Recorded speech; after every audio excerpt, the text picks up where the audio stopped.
Премьер төргийн үзэгчтэй нүүдэл шийдэл нэвтрүүлгийн цоошин дугаар үзэгч та бүхэнд хүрэхэд бэлэн болоод байна. Сар шинийн баяр ойрцсон байгаа энэ үед манай редакц цагаан эдээ сэдвийг сонгож авсан байгаа. Яагаад энэ сэдвийг онцлог болсон талаар манай сэтгүүлчин бичсэн сурвалжлагыг үзээд студид ирсэн зочдтойгоо танилцъя. Улсын хэмжээнд сүүсүүн бүтээгдэхүүний 235 үйлдвэр цех мөн 72 хөрвүүлэлтийн төв үйл ажиллагаа явуулж байна. Нийт боловсруулах салбарт 928 сая литр буюу нийт хүчин чадлын 8-10% ашигладаг. Мөн дотоодын зах зээлийн зөвхөн 20% эдгээр үндэсний үйлдвэрлэгчид хангаж байна. Дотоодын хэрэгцээг 100% сүүний үйлдвэрлэлээр хангаж чадахгүй байгаагийн шалтгаан нь түүхэн эдийн хангалт байхгүйтэй холбоотой. Тиймээс одоогийн бэлчээрийн мал аж ахуй бус эрчимсэн мал аж ахуйд тулгуурлаж энэ салбарыг хөгжүүлэх боломжтой гэж салбарынхан үзэж байна. Өнөөдөр бол эрчимсэн мал аж ахуй гэдэг маань болохоор тухайн биологийн хөрөнгийг потенциалын хамгийн дээд түвшинд нь шавхагдах шавхах чадна ажиллах энийг бол эрчимсэн мал аж ахуй гэдэг. Тэгэхдээ өнөөдөр манай Монгол бол олон үйлдвэрийн өхөр сургууд байгаа хэрнээ яг потенциалын бүрэн хэмжээг нь бол ашиглаж чадахгүй байх жишээ нь.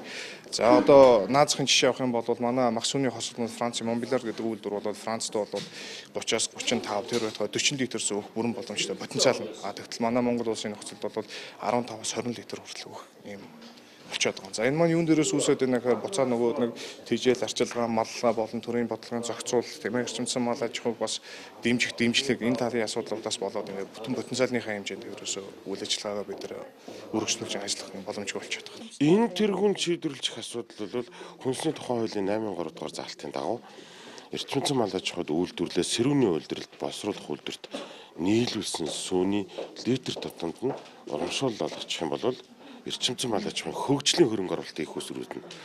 Эрчимсэн мал аж ахуйн эрчимсэн сүүний аж ахуй гэдэг нь өөрөө бизнесийн хувьд тийм төдийлөн өндөр ашигтай биш.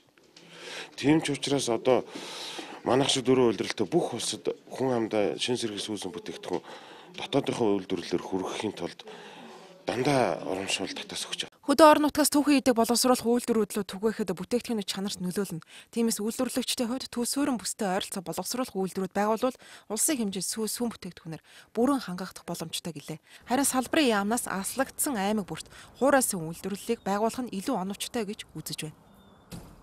Сум орон нутгуудаас цуглуулж авах талаар нэг хоёр төсөл хэрэгжүүлж байгаа. Нэг нь болохоор Монголын хуурайс үү, нэг нь болохоор эдэмцэр гэдэг хоёр төсөл яамнаас хэрэгжүүлээд явж байгаа. Тэгээ сонссон бах та нар Монголын хуурайс төсөл нь бол нодлон 17 оны 6 сард төсөл амь их улс өмнөд нэг үйлдвэрээ нээж ашиглалтанд оруулсан байгаа. Энэ жил бол ямар ч нэг 24 үйлдвэр бол одоо ашиглалтанд орох гээд барилга байшин бэлэн болчихсон. Одоо тоног төхөөрөмж өгсрөхөд үлдээд байгаа. Социализмын үед орон нутгийн сум бүрт сүүн бүтээгдэхүүн боловсруулах үйлдвэрүүд байсан. Харин 1990 оноос хойш томоохон фермүүд хувьчлагдаж таарч бутарсан. Эдгээр фермүүдийн нэгэн хэсэг болох эрчимсэн мал аж ахуйн 2000 фермийн 43,000 сүүний чиглэлийн үнэ дотоодын үйлдвэрлэгчдийг түүхэн эдээр хангаж байна. За тэгэхээр энэ сэдвээр ярилцахаар бид студидтэй зочдтой урьж авчираад байгаа. Би баруун гар талаас танилцуулъя. Апу Dairy компани гүйцэтгэх захирлын хүлээг хүрэлцэн ирсэн байна. За сүү хувьцат компани гүйцэтгэх захирал гантлага ирсэн байна. За Монголын өхөр үржүүлэгчдийн нэгдсэн холбооны тэргүүн Батөгс студид ирсэн байна. За миний зүүн гар талд нийгмийн эрүүл мэндийн үндэсний төвийн ерөнхий захирал Цогтбаатар.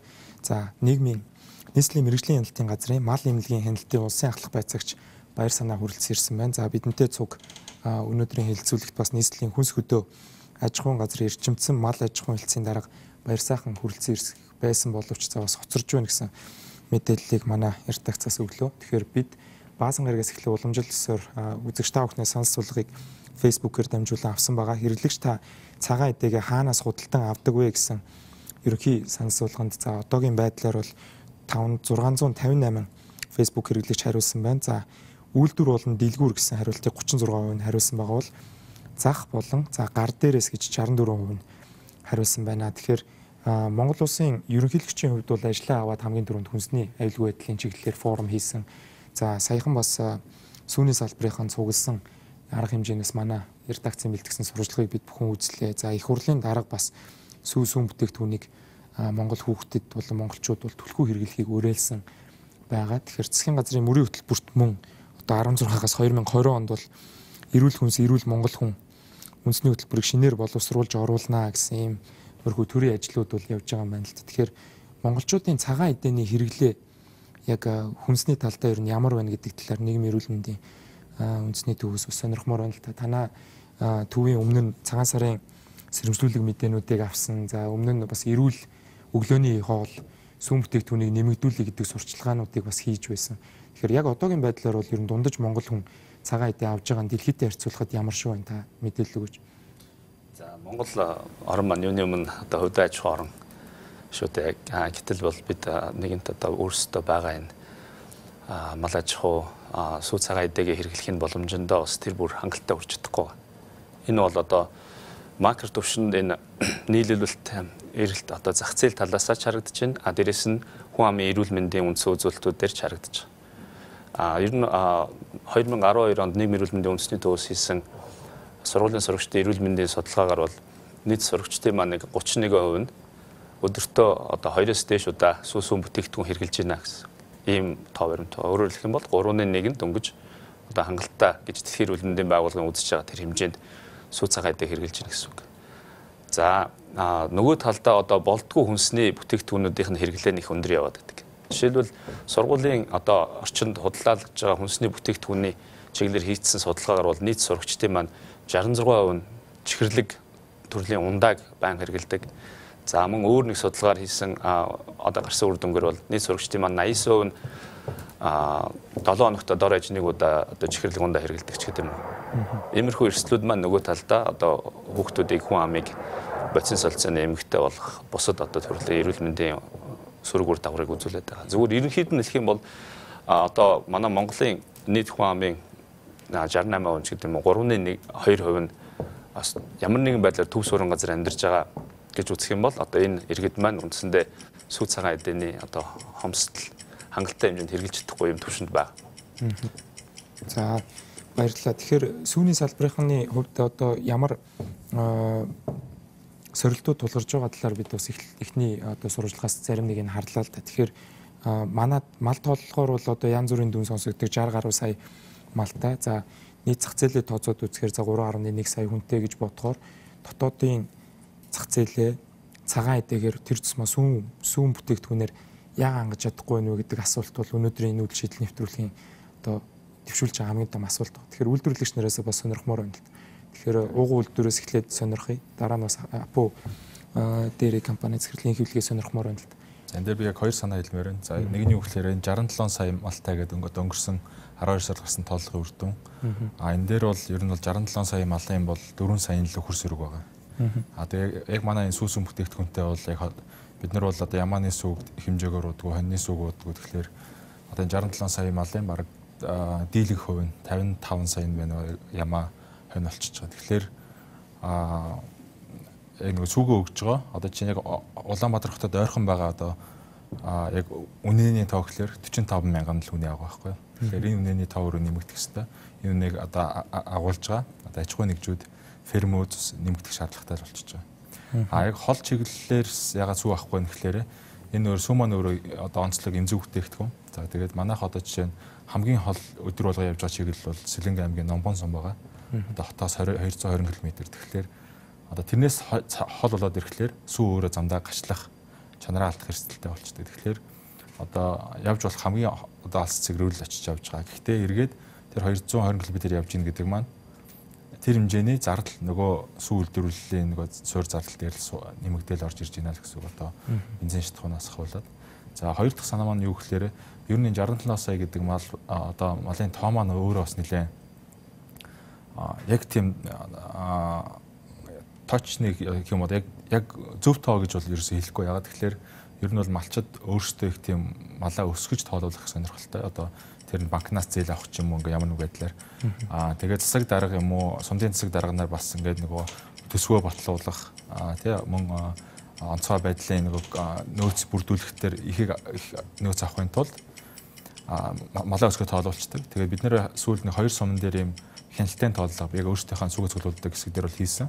Тэгэхэд бол ер нь бол нэг 20-30% бол яг ингээд малынхаа тоог өсгөцсөн. Магадгүй нэг малыг эхнэр нөхөр хүүхэд гээд 3 хүн дээр ингээд давхардуулаад тоололцсон ч юм уу. Тиймэрхүү тохиолдлууд нь бас ажиглагдсан. Тэгэхээр инхүлэг захирлаас бол илүү импорт экспортын зөрүү ямар байна гэдэг зах зээлийн мэдээлэл бас сонирхолтой байна л да. Монголчууд хэр их гадны сүү ууж байна. Дотоодын сүү бол мэдээж хэрэг сая 200 д үйлдвэр байдаг гэлээ. Ерөнхий нэр төрлийн монголчуудын уугаад дасчихсан одоо сүм бүтээгдэхүүнүүдийг бол маш сайн мэдж байгаа. За Апу Dairy компани бол бас шинэ бүтээгдэхүүнүүдийг бол хэрэглэгчдэд санал болгож байгаа шүү дээ. Тэгэхээр танай зах зээлийн та тоонуудаа сонирхуулаач. За тэгээ ер нь сүүний салбарыг ярих юм бол бид социализмын үед бол одоо сүү бэлтгэлийн тогтолцоонд бүрнээрээ байгаад, фермер нь байгаад, түүнийг цуглуулдаг сүү бэлтгэлийн тогтолцоо нь байгаад, үйлдвэрлэл нь байгаад хангаж явж байсан. Тэр нь бол одоо төв суурин газруудыг хангах. Гэтэл энэ зах зээлийн эдийн засгийн шилжснээр бол энэ салбар бол бүхэлдээ уналтанд орж импортын одоо сүүнүүд орж ирж энэ дотоод хэрэгцээг хангаж байсан байна. Гэтэл тэр нь бол одоо 93-аас одоо 2000 оны хүртэл тэрэнд бол одоо та бүхэн мэдж байгаа Оросын холбооны улсаас маш их хэмжээний сүү орж ирж байсан одоо тэр шар сүүч гэдэг юм тийм ээ. 2002 оноос хойш бол салбарын одоо боловсруулах үйлдвэрүүд хөгжснөөр бий болсноор 2000 оноос хойш бол одоо боловсруулах үйлдвэрлэгдэн гаргаж байгаа сүү, тетрапак савлгаатай сүү, фреш хадгалах хугацаа богинотой сүү бүтээгдэхүүний үйлдвэрлэл нэмэгдснээр бол энэ төрлийн импорт бол буурсан. Өнөөдөрхэд одоо шингэн сүү бол импортлж байгаа бол байхгүй байна. Квотыг бол нойлцсон. Зүгээр тодорхой төрлийн одоо тараг, йогурт гэдэг юм уу энэ төрлийн бүтээгдэхүүний импорт бол байгаа. Тэгэхээр үндсэндээ бол бид нар одоо сүү бүтээгдэхүүний үйлдвэрлэл нь бол дотоод хэрэгцээг хангаж яах гэж ойлгож болно. Зүгээр хуурай сүүний импорт гэж бол байгаа. Тэр нь бол ямар өнөөдөр сүүний салбар сүү бэлтгэлийн тогтолцоо нөр улирлаас хэд хамааралтай байна. Өөрөөр хэлбэл уламжлалт мал аж ахуйгаас бэлтгэж байгаа сүүний гарцуул зундаа нэмэгддэг, өвөлдөө багасдаг. Гэтэл тэр зөрүү өөрөө тэр хуурай сүүний импортоор бол нөхөгдөж явж байгаа. Гэхдээ жилээс жилд одоо хуурай сүүний импорт бол буурсан ийм дүн мэдээлэлүүд байгаа. Тэгэхээр надад байгаа мэдээллээр бол бас Монгол улсын хэмжээнд сүү бүтээгдэхүүний одоо 220 үйлдвэр цех үйл ажиллагаа явуулж за тэнд бол одоо 1000 гаруй хүн ажиллаж байна. За сүү бүтээгдэхүүний үйлдвэрлэл 16 оны урьдчилсан гүйцэтгэлээр одоо 64 тэрбум, борлуулалт нь бол 70 тэрбум төгрөгт хүрсэн. За өмнөх онтой харьцуулахад 15 онтой харьцуулахад бол 22-оос 30% өсөлттэй гэдэг ийм өсөж байгаа салбар шиг бас ийм дүнгууд харагдаж байна л та. Тэгэхээр бас гандлага захирал сая хэллээ. Манай тоолуулсан малнаас бол дөнгөж 4 сая нь бол хөрс үрэг байдаг гэх. Тэгэхээр Монголын өхөр үржүүлэгчдийн нэгдсэн холбооны дөрвөн Баттөгс танаас сонирхоход одоо манай байгаа мал сүрэг маань энэ эрчимжүүлсэн мал аж ахуй буюу сүүний үйлдвэрлэл хэр тохирсон одоо өхөр Монголд байдсан болоо. Сүүлийн үед бол бас Европын одоо сая нэр дурдгдсан үнэ, за өөр үйлдвэрийн лимузин гэдэг ийм яг сүүний чиглэлийн үнэнүүдийг бас оруулж ирэх тийм бизнесүүд бол сонсогдоод байдаг тийм мэдээлэлээр. Ер нь бол яг статистик тоогоор манайхныг 4 сая орчим өхөртэй гэж байгаа. Тэгэхээр тооллогын дүн бол бас хараахан бодтой биш байдаг баг. Ер нь өмнө бол малаа тоогоо хэлэхгүй даруулах гэж бас тооллогынхантай бол одоо янз бүрийн байдлаар уулзаж учирдаг гэсэн бол энэ орчин үед бол малынхаа тоог нэмэгдүүлэх маягаар их одоо учирдаг болсон байна. За ер нь сүүлийн жилүүдэд бол импортоор тодорхой сүү махны фосил мал ашиг шимтээ сүүний өхрүүд орж ирж байгаа. За гэхдээ бол манай хэрэглээ бол та түрүү ярьлаа. Ер нь сая 300 мянган хүний хэрэглээг тодорхой нүүбийн одоо зөвлөмжөөр аваад үзэх юм бол 200 гаруй сая литр сүү хэрэгтэй байна гэж. Гэтэл саяны таны дурж байгаа мэдээнд бол 60 сая гэж гарч штэ. Тэгэхээр бол маш их дутагдaltaй байгаа. Тэгэхээр өхрийнхээ тоог л ер нь нэмэгдүүлэх. За мөн бид нар өмнөх нийгмийн үед бол хар тарлаа өхөр, за тэгээд Швейцборн тэр алатауг нэрлдэг. Тийм ээ, хар тарлаа өхрүүд бол нэлээд орж ирсэн. Бас цэвэр цусаараа хадгалагдаг ингээд фермерүүд төр байгаа. Гэхдээ одоо энийг өшөө генетикийн төвшөнд сайжруулах, дахиж одоо шинэ одоо үр тийм ээ суулгаж өшөө улам удам өгшин сайжруулж ил өөдөн татаж авахгүй болвол ер нь бас уруудах шинжрүүгээ явж байгаа. Тийм учраас манай энэ юуны зоо инженерүүд, зоо техникүүд бол бас ингээд маш олон сургалтуудыг хийгээд шинээр одоо ингээд үр суулгадаг зоо инженерүүдийг төрүүлж ийн л да. Ийм хүмүүс их олон болоод тэгээд хуучин байсан одоо суур хүчин чадлаа өөдөнд хордоод авч явах юм бол 34,000, 44,000, 45,000 гэдэг энэ өхрийн хүчин чадал нь улам нэмэгдээд гарцсан нэмэгдээд ирэх юм бол эдийн засгийн хувьд бол ашигтай үйлдвэрлэл явуулах боломж нээгдэнэ гэж үзэж байгаа.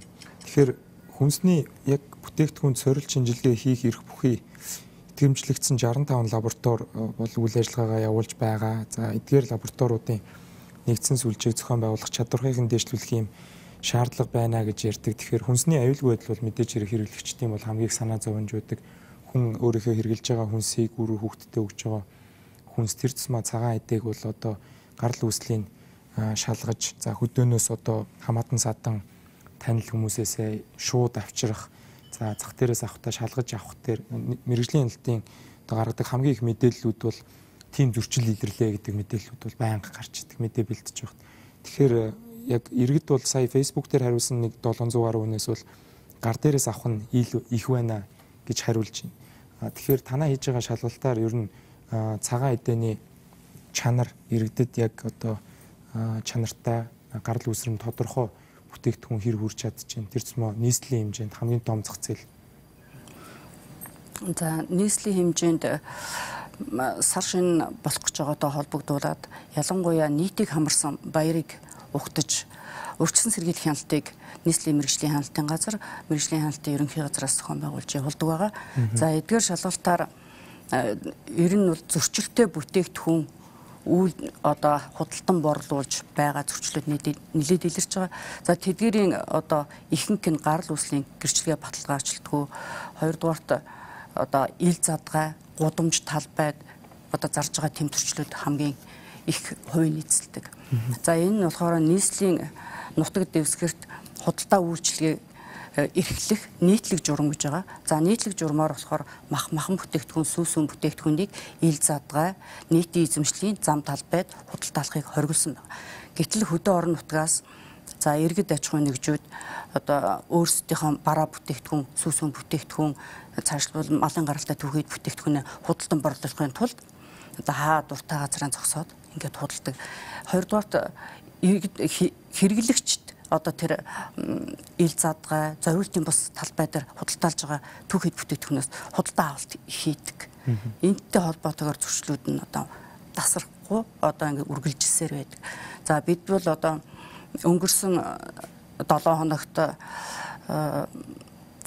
хүнсчдийн холбоо, за хүнс үдэ аж ахуй яам та хамтраад шалгалт хийсэн байгаа. За энэгээр болохоор шинжилгээтэй хяналтыг хийж зөх хэмжээний дээжийг 26 цэгц салбараас дээж хүргээд за энэгээр бол одоо бруцеллозын үүсгэгч дээрэс нь одоо хлорпеникол антибиотикийн үлдэгдэл за дээрэс нь усны хольц гэх мэтлэн одоо шаардлага хангахгүй зөвхөн шингэн сүм дээр хийсэн шинжилгээтэй хяналтаар илэрсэн байна. Тэгэхээр цагаан эдэ гэдэг ерөнхий сэдэв маань цагаан эдэний хэрэглээгээ бид бол одоо нэмэгдүүлье гэдгийг ярьж байна. За сүүгээр дамжиж кальц авдаг. За сүм бүтээгдэхүүнийг хэрэглэх юм бол хүн хэрэгтэй одоо шимт хичээлээ хамгийн сайн нөхөж чаднаа гэд нийгмийн эрүүл мэндийн хүнс судлаачд бол зөвлөд өгдөг. Тэгэхээр эргээд одоо нийгмийн эрүүл мэндийн үндэсний төвөөс яг ийм хомсдол үүссэн байгаа үед хүмүүс яаж цагаан эдэний хэрэглээгээ нэмэгдүүлэх боломжтой вэ? За зөвхөн айраг цагааны үеэр одоо хөдөө гадаа яваад одоо бид зундаа авсан нь хангалттай юу, байнгын жил тойрон хэрэглэх ёстой юу гэдэг дээр нь ямар зөвлөгөө өгдөг. Тэгэхээр бид нар бол өнөөдөр сүү цагаан эдээг төлхөө хэрэглэе гэдэг үндсэн сэдвийг тойрч ярьж байна. Бүгдээрээ санал нийлж байгаа. Тэгэхээр бас иргэдэд мэддэх хэрнээ бүрэн мэддэггүй асуудлыг нэг товч сануулж гэж бодлоо. Өнөөдөр яагаад сүү цагаан эдээг хэрэглэсэн эрүүл мэндийн ач холбогдолтой юм гэдэг талаас. Тэгэхээр энэ нь бол Монгол хүн одоо насан турш хүмүүс бол 2005 онд судалгааны үр дүнгээр бол жингийн илүүдэл 23 байсан. 2013 оны судалгаа 8 жилийн дараа жингийн илүүдэлтэй насан турш хүн амын хувь 54 болсон. За 2010 онд 6-аас 11 насны хүүхдийн одоо жингийн илүүдэл 4.3% байсан. 2017 оны одоо бидний дөнгөж хийгээд 7 хоногт зарлах гэж байгаа судалгааны үр дүнгээр бол 28% болсон. Тэгэхээр насан турш хүн амын одоо жингийн илүүдэл 2 дахин 8 жилийн хугацаанд 7 жилийн хугацаанд 6-аас 11 насны хүүхдийн маань жингийн илүүдэл үндсэндээ 5-6 дахин нэмэгдэж байна. Энэ юу харуулж байна гэхээр бид одоо буруу хүнсийг буруу хэрэглэж байна гэсэн үг. Өөрөөр хэлэх юм бол хит илчлэг өндөртөө одоо юу гэдэг хийж өсөн ундаач байт юм. Тийм ээ? Чихэрлэг ихтэй ийм бүтээгдэхүүнийг хэрэглэснээр жингийн илүүдэл маань одоо нөгөө бидний хэлдгээр орж гарч байгаа энэ одоо калорийн бодисын солилцооны эмгэг үүсэж чинь энэ баланс алдагдчихээн л гэсэн үг. Тэгэхээр сүүн бүтээгдэхүүний хувьд яагаад бид нэр ач холбогдолтой гэж үздэггүй гэхээр харьцангуй илчлэг тийм ээ илчлэг тослог талаасаа илчлэг бол бас харьцангуй багтаа. Тэгсэн ирнэ тэнд агуулгадж байгаа одоо бичил хэлмэд амин дэм маш өндөр ач холбогдолтой гэсэн үг. Зүгээр ганц нэг жишээ дуртахад бол за бид нар бол одоо ясны сэргэжилт гэж өвчин байна тийм ээ. Ясны сэргэжилт яад гэхээр хүний ясны одоо бат бих чанарыг хангаж идэг кальци сүүнд бол ихээр агуулгаж идэг. Яг гэтэл өнөөдөр зүгээр нэг манай хамгийн том нэрийн дуртад яг томоохон үйлдвэр дээр хийсэн судалгаагаар ажилчдын 47% нь кальцийн дутагдaltaй ясны сэргэжилтэд. За хүүхдүүдийн маань хувьд дотор бол одоо бас ясны сэргэжилт өндөр байгаа. Ялангуяа 10-аас 19 нас буюу яг эд өсөлт хөгжилд явж идэг энэ насанд одоо кальцийн дутагдал өндөр байж байгаа. Ер нь бол физиологийн Монгол хүний хоногийн одоо хоол хүнсээр авах физиологийн норм гэж үүдэг. Энэ норм дээр бол одоо кальцийг хоногт нэг 8-аас 1300 мг-ыг авч явах хэрэгтэй гэж үзэх юм бол наснаасаа хамаарат 8-аас 19 насны хүүхдүүд маань үндсэндээ хоногт 2-оос 3 дахин бага кальци авч байгаа. Тэгэхээр бид нар ясны сэргэжилт. Дээр нь архит байж чинь тийм ээ. Архит бол одоо маш өндөр байгаа хүүхдүүдийн дунд. Ер нь бол 2010 оны судалгаагаар архит 45% байсан. Одоо лабораторийн шинжилгээгээр нотлогдсон нь бол 2017 оны байдлаар 61 болоод нэмэгдэж байгаа. Тэгэхээр монгол хүн бол одоо эрүүл биш вэ гэдгийг одоо олон судалгаагаар бол танах нотлоод байна те. Эрүүл монгол хүн гэдэг хөтөлбөр уг нь засаг маань хэрэгжүүлэх гэдэг. Тэгэхээр гадаадд байгаа одоо сүү цагаан эдэний хэрэглээг харахаар маш олон төрөл болгож өгсөн байдаг харагддаг. Одоо хилээндээс алхаал аль нэг супермаркетад ороход тэндээс яг жинхэнэ сүү олж уухад их хэцүү. Тэн дээр одоо milk drink буюу сүүний ундаа гэдэг зүйл айгүй их байдаг. Манайд бол одоо шинээр гарч ирж байгаа бүтээгдэхүүнүүд бол ихэвчлэн сүүтэй туслахоо заасан яг цэвэр сүү гэж. Тэгэхээр энэ бүтээгдэхүүн манайд хязгаарлагдмал зах зээл дээр байгаа болохоор энэ сүүн бүтээгдэхүүнийг шинэ одоо жимсний амд оруулах гэдэг юм уу, олон төрлийн бүтээгдэхүүн гарч хүүхдүүдэд одоо настайчуудад юм уу ийм олон төрлөөр хүрэхэд хязгаарлагдмал байна уу гэдэг асуултыг сонирхмоор байна л та энэ хүлээг захирал. За харьцангуй одоо сүүний боловсруулах салбар бол хөгжсөн гэж ойлгож болно. Яг тэгвэл бид одоо олон улсын стандартын шаардлагууд бүрэн нэвтэрсэн хүнсний аюулгүй байдлын ISO тогтолцоо нэвтэрчлээ л дээ үйлдвэрлэл дээр. Бид сүүн бүтээгдэхүүний хэрэглээгээд хэрэглэгчийн одоо мэдлэг төдийлөн сайн биш байна. Өнөөдөр сүүний хэрэглээ ямар байх вэ гэвэл одоо бид сүүг одоо шууд ууж ээж одоо магадгүй хүүхдүүд сүүг одоо шууд хэрэглэх маягаар одоо бид нар сүүний хэрэглээ нэмэгдэнэ. Нөгөө талдаа бид одоо боловсруулах сүүний одоо олон төрөл сүүсүн бүтээгдэхүүн олон төрөл бол сүүлийн жилүүд нэмэгдэж байна. Бид өнөөдөр йогурт гэж зөвхөн тараг гэж байсан бол бид йогурт гэсэн төрлүүдийг бий болгож байна. За харьцангуй бясалгууд бол бас бий болоод эхэлчлээ. Тэгэхээр бол сүүсүн бүтээгдэхүүн төрлүүд бол нэмэгдсэн. Одоо бид одоо хэрэглэгч нарын манай хэрэглээ өөрөөсөө сул байгаад байна л да. Тэр хэмжээгээр одоо бид нар үйлдвэрлэлүүдийн одоо бий болгох одоо тэр боломжууд нь бага байж магадгүй. Гэд одоо үйлдвэрлэгч нар хүнсэнд амин дэмийн шаардлагатай амин дэмийг бий болгох тэр одоо бүтээгдэхүүнийг бий бас болгож байна. Өөрөөр хэлбэл сүг D витаминаар баяжуулж гаргаж байна. Энэ нь өөрөө одоо монголчуудын хувьд D витамины дутагдал маш өндөр байна гэж. Гэтэл тэр D витаминыг хаанаас авах вэ гэдэг бол асуудал байна.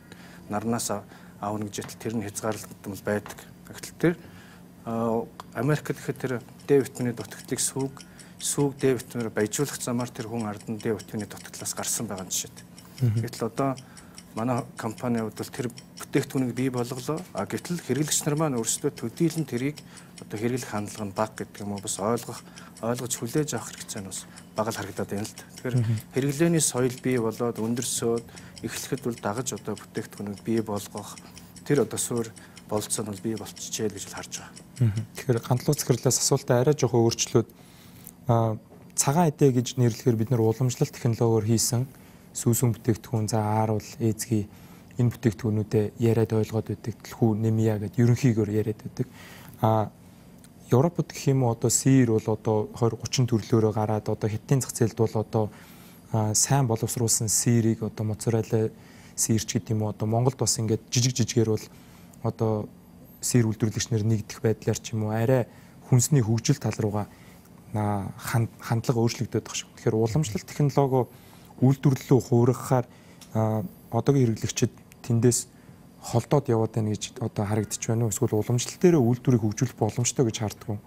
Ер нь бол уламжлал дээр бол үйлдвэрийг хөгжүүлэх боломжтой. Одоо жишээ нь за яг ааруул гэхэд манай үйлдвэрүүд одоо хорхоо ааруул хийж байгаа. Тэр нь бол яг үйлдвэрийн процессын хувьд бол дан одоо манай Монгол инженерүүдийн хийсэн одоо батлах камер тий одоо тоног төхөөрөмжруулан хийгдэж явж байгаа. Тэгэхээр яг бид нар өөрсдийнхөө хэрэгэлдэг энэ яг үндсэн цагаан эдэгээ бол бид нар өөрсдөө бас яг орчин үеийн үйлдвэрлэлөөр шилжүүлэх бол боломж бол бүрэн байгаа. Өмнөх асуултын хувьд болохоор одоо яагаад манайхаас өөр газар болохоор энэ бүтээгдэхүүний сонголт тийм өргөн байгаад байна. Тэр төлөвшсөн зах зээл гэж үзэж болох уу?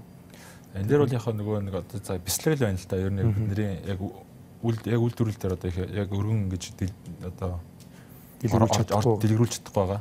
Энэ л болохоор өөрөө эргээд бас яг хэрэглээ тал дээр бол сэр бол бас яг монголчуудын хэрэглээнд бол яг шинээр орж ирж байгаа бүтээгдэхүүн л дээ. Тэр талаасаа бол одоо л яг нэг хөгжлийн эхний шатууд бол ороод үйлдвэрүүд ингээ байгуулагдаад явж байгаа.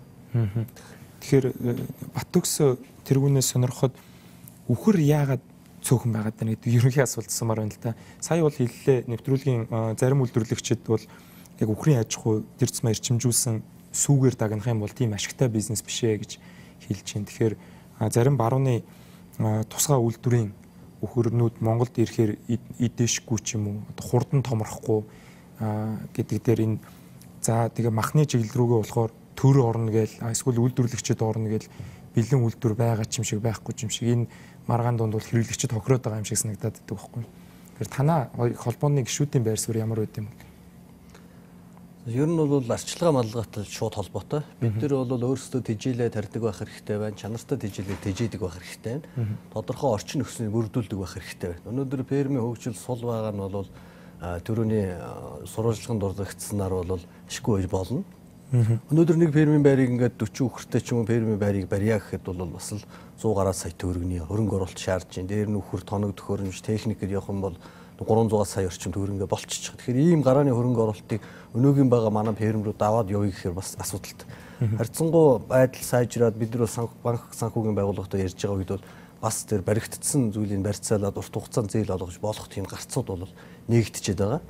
Тэгэхээр цаашд бол фермийн хөгжил бол явагдана. Бид харин сайн хичээж тэр фермийн школ арга барилыг сурж тэрүүгээр нь одоо тэр үхрийг яах нь дижээж одоо суралцах хэрэгтэй байна л да. Биднэрт бол өнөөдөр сурахгүй чадахгүй мэдэхгүйгээс болоод алдаад байгаа юм бол маш их байгаа. Тийм учраас бид ийм сургалтын төвийг хажуудаа авч яваад фермер гэж юу ямар хүний хэлдгийг, фермерчид юу хийдгийг, ямар ажлын зохион байгуулалт байх хэвээр, ямар хөдөлмөрийн аюулгүй байдал эрүүл ах байх хэвээр, байгаль орчинтой бид нар яаж харьцах хэвээр, эргээд бидний энэ соёлоороо дамжуулаад үр хүүхдүүдэд юу зааж өгөх хэвээр, энэ өмч хөрөнгө одоо энэ үйл хөдлөх хөрөнгө бол үе үед өвлөгдөд явах ийм том хөрөнгө оруулалт байхгүй. Тэгэхээр энийг хөгжүүлэхийн талаар өөр өөрсдийн гэсэн арга барилуудад суралцаад нэгдсэн арга барилыг бас эзэмшиж явж ивэл сая болж байгаа. Нэрээс малчин хүн фермер хүн гэхээр тийм одоо тийм эдийн засаг тооцоо моцоо бодохгүй одоо ийм манайхан ч одоо мал миний хүү эрдэм сурахгүй бол мал малчих гэдэг тэр чинь бол бас арай өрөөсгөл гэж боддог. Тийм учраас суралцах хэрэгтэй. Гарцаа нэмэгдүүлэх бүрэн боломж байна гэж үзэж байгаа. Тэгэхээр манай сэтгүүлч бол бас цагаан эдэний үн ямар байгаа талаар мэдээлэл цуглуулсан байна. За тогооны өрн бол 7,000-аас 13,000, шар тос 15,000, ээзги 11,000, цагаан тос 12,000. За сүүлийн үед бол аар бол маш үнэтэй болж байгаа. Тэр зам одоо цагаан сар төгсөн үед одоо 5-гийн эдэгээ засахад бол аар бол одоо сүүн хурууд бол одоо 20,000-аас 25,000 гэх жишээтэй. Аарц 3,500, хөлдөөс бол 3,000 төгрөгийн үнэтэй одоо захууд дээр зарагдчих байна гэж чинь. Тэгэхээр зарим нэг одоо шууд арилжааны аймаа эрхэлж байгаа хүмүүсээс бас тодруулсан байна л да. Энэ Архангай аймгийн малчин бол аймаг дээрээ шинжилгээнд хамрагдаад ирж байгаа. За ерөнхийдөө бол хотод бол шинжилүүлдэггүй гэсэн одоо мэдээллийг өгсөн байна. Тэгэхээр хуучин бол байрны гадаа ирээл сүү зарчдаг байсан тийм. Бид нэр бүгдээрээ мэдчихэж байгаа. Сүү аваарай гэд амралтын өдөр юм уу.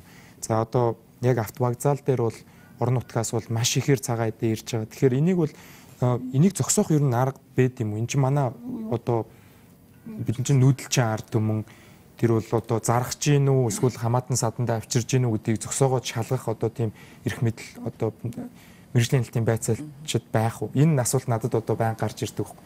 Энийг бид бүхэн одоо гайл дээр импортын сүг хорж байгаа шиг хорих гэхээр боломгүй бидний амьдралын нэг хэсэг юм шиг санагдаад байна л да. За ер нь бол сүүсүн бүтээгдэхүүн ярихын өмнө ерөөсөө малын эрүүл мэндийн асуудлыг ярих хэрэгтэй. Мал нь одоо эрүүл байх хэрэгтэй. Тэжээл ус нь одоо ариун байх хэрэгтэй. Тэгжээж одоо мал эрүүл байжж эрүүл малаас эрүүл бүтээгдэхүүн үйлдвэрлэнэ. За үйлдвэрлсэн бүтээгдэхүүнээ орон нутгаас яаж тээвэрлэдэг вэ гэхээр хувийн хэрэгцээнд хүмүүс нэлээд нь тээвэрлэдэг, авчирдаг. За бус нь болохоор нийтийн хэрэгцээнд нийлүүлэхээр. За нийтийн хэрэгцээнд нийлүүлэх гэж байгаа тохиолдолд тухайн орон нутгийнхаа одоо мэргэжлийн хяналтын байгууллага, за мал эмнэлгийн байгууллагатай харьцаад гарал үүслийн гэрчлэгээ баталгаажлтыг авч ирдэг байна. За ирсэн тохиолдолд одоо энэ авто тээврийн шалган бүртгэх товчоод гээд манай нийслэлийн хэмжээнд 6 товчоо байгаа. За тэргээр орж ирсэн тохиолдолд бол бүртгэгдээд за тэрний шалгагдаад тэгээд ордог байгаа. Гэтэл одоо эзэн солигдох тохиолдол бүртээ ер нь бол махан бүтээгдэхүүн, сүүсүүн бүтээгдэхүүн аль нь ч адилхан малын гаралтай төвхөд бүтээгдэхүүнд гарал үүслийн гэрчлэгийг эзэн солигдох тохиолдол болгонд л ахиж лабораторийн шинжилгээнд оруулаад авч явах ёстой. Гэтэл хүмүүс орон нутгаас авчирсан бүтээгдэхүүнээ шууд зах дээр очиод юм уу эсвэл гудамж талбайд очиод зарчдаг. За зах дээр очиод зарж байгаа тохиолдолд тэр тухайн лабораторийн захын дэргэдэх лабораторийн шинжилгээнд бас ордог байгаа. Давхар орох хэрэгтэй. Тий, орох хэрэгтэй. Шаардлагатай тохиолдолд бол одоо эхлээд бол одоо мэдрэхүүн шинжилгээ хийгдэнэ. Шаардлагатай бол лабораторийн шинжилгээг наривчлан хийх шаардлагатай.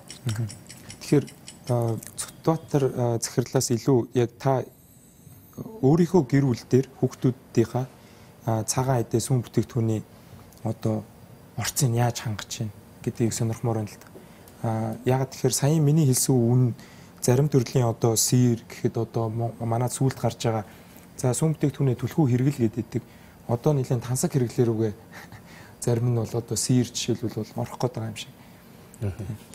Тэгээ ер нь альва хүнсний бүтээгдэхүүн тансаг хэрэглэр үгээ орно гэдэг бол одоо яг бодиттой орц найрлага үйлдвэрлэж байгаа тэр шат амжилтлага үн цэнээсээ гадна бас зохиомл эрэлт нийлүүлэлтийн хооронд зөрөө үүсвэл ингэдэг байх гэж бодож байгаа. Зүгээр манай орны хувьд бол тансаг хэрэглэлээр рүү оруулахгүй байх бүрэн боломжтой. Тэгэхээр одоо нэгдүгээрт иргэд маань өөрсдөө өглөө босоод нэг стакан суудаг ч юм уу те.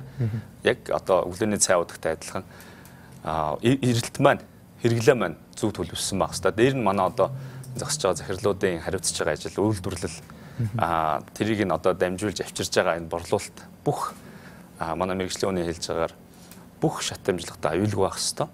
Хангалттай байх хэвээр. Зүгээр ерөнхий утгаар нь Дэлхийн эрүүл мэндийн байгууллага хэлдэг шүү дээ. Тариалангийн талбай малын бэлчээрээс таны ширээ хүртэлх дамжиж байгаа бүх дамжлага нь аюулгүй байх хэвээр. Хадгалалт болон одоо тэр харьцаж байгаа хүний талаас нэгдүгürt би нэг хэлье. Өөрөө түрүүн бас асуусан өвөл зуны одоо улирлын ялгаагаас үл хамааран бид нэр одоо авбал зохих хэмжээгээ яаж авах вэ гэж. Тэгэхээр зуны улирал бол харьцангуйгаар монголчуудад боломж илүүтэй нэгдэж ирдэг тийм. Гэхдээ дагаад нөгөө талаас нь одоо хадгалалт, тээвэрлэлтэн дээр асуудал үүснэ.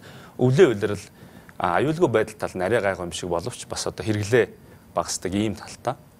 Тэгэхээр би юу гэж хэлдэг вэ гэхээр хуучин бол одоо уран дулааны улиралд монголчууд чинь нэг зүгээр яг тийм тоо баримт харж яхад нэг 55% ч юм ойролцоогоор сүүсүүн бүтээгдэхүүнээ хэрэглээд нэг 20 орчим хувьд нь одоо махан бүтээгдэхүүн хэрэглээ явж исэн бас өөрөө цаана эрүүл мэндийн ач холбогдолтой утга учиртай байсан. Тэгэхээр бид бод улирлын шинжтэй энэ ялангуяа өвлийн улирал илүүтэй хэрэгцээг нөхөх энэ шаардлага руу ямар байгаа. Өрх гэрийн төвшөнд одоо манай гэр бүл гэхэд жишээлбэл мөн ялгаагүй бусад Монгол өрхийн нэгэн адил одоо хэрэгцээ бол хангахдахгүй өөрсдөө одоо хангалттай хэмжээнд хэрэгжилж чадахгүй байгаа. За би түрүү нэг кальцийг ярьжсэн үргэлжлүүлэхэд Монгол хүүхдүүдийн өнөөдөр 85-90 гарсан хувь нь газраасаа хамаарат шүдний зөөлрөл цооролтой байж байгаа. Энэ бол одоо цаашаа маш олон төрлийн өвчин их үүсрүүлж байгаа. Энэ яаж нэхэр нөгөө кальцийн хэрэглэнд хангахдахгүйтэй холбоотой.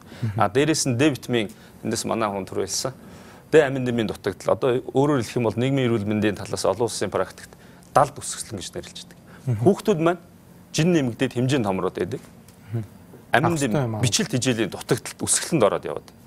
Энэ юунаас болж ийнэ гэхээр мөн ялгаагүй одоо хүнсний бүтээгдэхүүний нэр төрөл цөөн одоо сүүн бүтээгдэхүүн ч гэдэг юм хэрэгтэй зүйлээ хангалттай авч чадахгүйтэй холбоотой. Казен гэдэг ганцхан уурыг жишээ авъя л да. Казен гэдэг бол хүүхдийн өсөлт хөгжилтөнд холбоотой амин дэм үүсгдэг ийм чухал уург. Юунаас авд юм бол сүүнд байгаа. Казен. Өөрөө энэ маань өөрөө дотроо одоо хүний дархлааг дэмжиж өгч идэг иммунопептид ийм уургатай. Их мэтлэнгээр одоо сүүнд бол одоо маш олон төрлийн эрүүл мэндийн ач холбогдлоо. Тэгэхээр сая зарим үйлдвэрлэгчд бол ингээд төр нь өөр зах зээлүүд дээр бол ингээд байнга дэмжиж явд юм а. Яагаад гэвэл энэ одоо хүнсний бодлого байд юм а. Сүүлийн үед бол одоо төрөөс өгдөг татаасыг бол бүх салбар дээр иргэд бол маш ихээр шүүмжилж одоо чөлөө төрөлтөөнийг богдуулах үнийн чөлөөлгээ бид шатгуун дээр харлаа, буудаан дээр. Тэгэхээр хүнсний салбар за тэр дундаа одоо сүм бүтээгдэхүүний үйлдвэрлэл дээр ер нь төр яаж дэмждэг юм бэ? 2% үйлдвэрийн төлөөлөл болохоор сонирхмоор байна л да. Татаас хэр өгдөг одоо төрийн татаасаар явд юм уу? Эсвэл зөвхөн орлогоороо явд юм уу те? За ер нь бол стратегийн 6 хүнснээс хамгийн орхигдсон хүнс нь сүү гэж.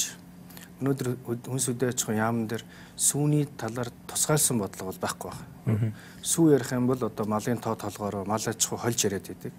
Гэтэл бусад одоо улс орнууд бол сүүний одоо үндэсний зөвлөл байгаад сүүнийхээ одоо үнээнийх нь тижээл нь бэлтгэгдчихв. Тэр ферм нь өөрөө хөгжиж, боловсруулах үйлдвэр нь явж байна. Тэрийг хүргэж өгж байгаа хэрэглэгчийнх нь одоо мэдээл хэрэглээ өндөр байна гэдэг юм. Энэ яг сүү бэлтгэх бүр газар тариалан тижээлээс нь эхлээд хэрэглэгч хүртэлх энэ бодлогыг нэмэн өртгийн сүлжээгээр нь зэрэг хөгжүүлж байгаа. Гэтэл өнөөдрийн энэ байдлаар бол бид нарт төр засагт бол яг сүү махны аян гэж зарлаад байгаа боловч тэр нь бодит шийдэл олохгүй байна. Өөрөөр ер нь бол зарлалын шинжтэй гэж хэлж болно. Гэтэл сүүний аяныг ярих гэж байгаа бол сүүний аян гэж байгаа бол тэрний фермийн эрчимцэн фермер нь хаана байна? Тэрний боловсруулах үйлдвэрүүдэд хангаж чадж гэнэ үгүй юу гэдэг энэ салбарын балансыг эхлээд үзэх хэрэгтэй байна. Өнөөдөр нөгөө талаар бидэд бас цагаан эдээл гэж ярьж байна. Та түрүүнд бас сүү цагаан эдээний хэрэглэг цагаан тосч гэдэг юм уу? Өрхийн үйлдвэрлэлийн өрхийн хэрэгцээнд өрхөд үйлдвэрлэгддэг тухайн өрхийн хэрэгцээний бүтээгдэхүүнийг яриад байна л да. Гэтэл өнөөдөр төв суурин газрын сүүний хэрэглэг өсөж байна. Харьцангуй одоо нийгмийн одоо авч байгаа мэдээлэлээс шалтгаалж сүү уух хэрэгтэй юм байна. Сүүг дангаар нуух хэрэгтэй юм байна ч гэдэг юм тий. Гэтэл тэр хэрэглээ тасралтгүй өснө, цаашдаа өснө. Энэ сүлжээ дотор боловсруулах үйлдвэрийн хүчин чадал бол бас тодорхой хэмжээнд бол байна. Одоо хүчин чадал нь бол хангалттай байна. Одоо бид үйлдвэрлэгч нар юу ярьж байгаа гэхээр биднийг хангах сүүний тэр тогтолцоог бий болгооч гэж. Гэхдээ тэр тогтолцоог зөв явуулах хэрэгтэй байна гэж төрд хэлж байгаа. Яг гэвэл одоо энэ салбарын мэргэжлүүдийг сонсохгүйгээр зүгээр аян зарлаад ахаар энэ ахаа шийдэлгүй юу болчиход байгаа байхгүй. Тийм учраас одоо сүүний өвөлдөө бол сүүсүн бүтээгдэхүүний үйлдвэрлэл борлуулалт нь бол шингэн сүүний цуглуулалтаас хязгаарлагдаад байдаг. Гэтэл ингээд цааш хэрэглээ өсөх гэдэг нь энэ тохиолдолд бид нарт энэ сүү үйлдвэрлэлийнхаа фермерийнхаа энэ тогтолцоог шийдэж чадж гэнэ үү гэдгийг бид нар хармаар байна. Энэ өөрөө сүүний чадварыг фермерийг хөгжүүлнэ гэдэг чинь 1 жилийн дотор хийчих ажил биш. 2 жил, 3 жил шаарддаг. Тэгэхээр өнөөдөр зөв бодлого, зөв шийдэл рүүгээ явж ээж энэ салбар хөгжих юм байна гэдэг дээр бол одоо бүхэл оролцогч нар бол бүгдээрээ санал нэгдээд байгаа юм л да. Хандлага цэцэрлэлийн үед. За энэ яг Монгол Улсын засгийн газрын хувьд бол одоо яг сүүний салбар дээр одоо харж үзэж байгаа зүйл нэг юм бол яг нэмэн үртгийн албан дотор бас бол чөлөөлж байгаа. Гэхдээ чөлөөлөхдөө сая инх хөлөг захирлын хэлснээр яг нэг бүрэн яг нөгөө холбоосоор нь ерөөс чөлөөлөөгүй. Зөвхөн ферм болон үйлдвэрийг чөлөөлсөн. Гэтэл нөгөө ферм маань өөрөө эргээд одоо тижээл худалдаж авдаг те. Гэтэл нөгөө тижээл нь өөрөө нөөдтэй. Эргээд сүү эцсийн бүтээгдэхүүн болоод дэлгүүрийн лангуун дээр очихлаа. Дэлгүүрүүд нь бас нөөтөс чөлөөлөгдөөгүй төлдөг. Тэгэхээр эргээд нөгөө нэг талаасаа ингээд чөлөөлсөн юм шиг боловч эцсийн дүндээ бол хэрэглэгч тэр нөөтийг бол төлөөл байгаа сүн дээр. Тэгэхээр цаашдаа ерөнхийдөө гарцаа нь бол бид нэр яг энэ татаас урамшууллыг гэж ерөнхийдөө харж байгаа. Мэдээж одоо чинь ягаад 67 сая малтай болсон. Энийг ягаад энэ 55 сая гарна нь ингээд ямаа хонь байгаад байна. Тэгэхээр яг эргээд нөгөө энэ татаастай бас нэлээд холбоотой нөгөө ноолуур, ноосны те одоо махны татаас ч юм уу яг тэр нөгөө татаасаар нэлээд явцсан. Тэгэхээр ер нь бол ингээд энэ сүүний салбар дээр бас ийм хэмжээний татаас дэмжлэг бол хэрэгтэй юм байна. Тэгээд ер нь бол яг төсвийн одоо жишээ нь ачаал өгч юм уу те төсвийн одоо хэмжээ мөнгөний хэмжээний хувьд бол одоо яг ноолуур ноос махных шиг тийм өндөр татаас бол гарахгүй юм лээ. Яг тэгэхээр сүү маань өөрөө ялангуяа жишээ нь сэрүүний үйлрэл буюу өвлийн одоо сүү багтаа үе дээр хамгийн гол нь дэмжигээд байгаа шүү дээ. Тэгэхээр тэр үе дээр болохоор төсөв бол их л бүүн бол баг гарах юм байна гэсэн сүүлийн тэр тооцоол гарсан байгаа. Тэгэхээр Баттөгс тэргүүнээс болон одоо завсарлага авахаас өмнө та бүхнээс нурхмаар байгаа зүйл нь цагаан эдээ гэхээр яг юу хэрэглээд энэ түлхүү. За сүү ууж байгааг бол бид нэр одоо ямар нэгэн судалгаа хийхгүйгээр мэдээд байдаг салбарын хөгжлийг харахаар. За орон нутгийн онцлогоороо за архангаа хүмүүс бол одоо тосоо илүүдэлгүй хэрэгэлдэг ч гэдэг юм уу. Нутгийн брэнд бүтээгдэхүүнүүд бол одоо цагаан сарын одоо захуудаар бол гарцсан байгаа. Тусгай тосч гэдэг юм уу. Тэгэхээр тэрний талаар бас танад мэдээлэл өгдөг сонирхмоор байна л да.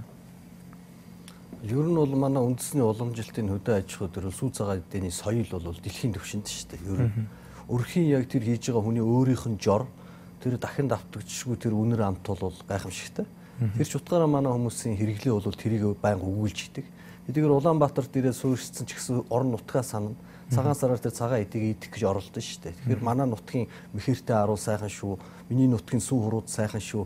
Нэг өрөм зузаан сарлагын өрөм сайхан шүү. Өглөө нэг борцгцаатай хийгээд идэх хичнээн сайхан байдаг хүлээ. Ясны хөлцгөө очно гэж ярьдаг шүү дээ. Тэгэхээр энэ өрхийн түвшний үйлдвэрлэл бол үе үед байна. Цаашид ч гэсэн манай нүүдэлчид үүнийг улам боловсронгуй болох, сайжруулах нь бол зүй хэрэг. Гэхдээ маасыг хамарсан Улаанбаатарын хэрэглэгчдийг тийм ээ бас одоо мэрэгжлийн хяналт хууль дүрм байж хаа тэрнээс өөр аргаар одоо төрөгдүүлэх гэсэн юм ч юм уу те. Дундуур нь одоо бас их бодлон гутгагч нар байна.